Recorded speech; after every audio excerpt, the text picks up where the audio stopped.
Doğu Türkistan'ın Kaşgar vilayeti Kunaşehir ilçesine bağlı Bulaksu köyünde son birkaç yılda toplam 2514 kişinin hapsedildiği, aynı zamanda 806 kişinin de sözde kapalı eğitim merkezi olarak bilinen ve cezaevinden hiçbir farkı olmayan ideolojik eğitim kamplarına gönderildiği bildirildi.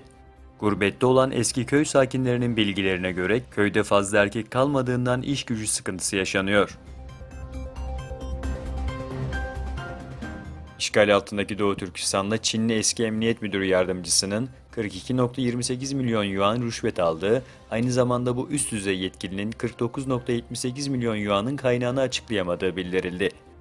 Şuhi isimli Çinli yetkili 27 sene Doğu Türkistan'daki ceza infaz kurumlarında çalışmış ve 2013 yılında Kamu Güvenliği Bürosu Başkan Yardımcılığına atanmış.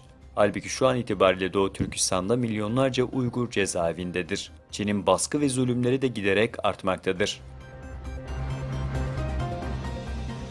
Huawei yeni cihazı Mate 10'a namaz saatleri uygulaması ekledi.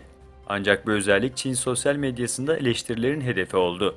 Ardından şirket namaz saatli modelin Çin pazarında satılmayacağını ve Müslüman ülkelerdeki müşteriler için tasarlandığını açıkladı. Daha sonra bu özellikle ilgili tanıtımları resmi web sitesi ve diğer tüm çevrim içi platformlardan kaldırdı.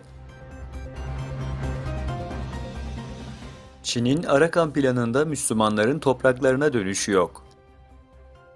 Çin Dışişleri Bakanı Wang Yi'nin Arakan konusunda teklif ettiği planın hiçbir aşamasında canlarını kurtarmak adına Bangladeş'e kaçan yüz binlerce Arakanlı Müslümanın topraklarına geri dönmesinin olmaması dikkat çekti. Apple, Skype'ın da dahil olduğu bir dizi uygulamayı Çin'deki Apple Store uygulama mağazasından kaldırdı. Kararla birlikte Skype, Çinli kullanıcıların ulaşamadığı Twitter, Facebook gibi uygulamaların arasına eklenmiş oldu. Kazakistan Devlet Başkanı Nursultan Nazarbayev, Kazakistan Cumhuriyeti ve İslam İşbirliği Örgütü arasında gıda güvenliği karargahı açılması ile ilgili anlaşmanın onaylanması yasasını imzaladı. Japonya'da Kırgız Kültür Haftası.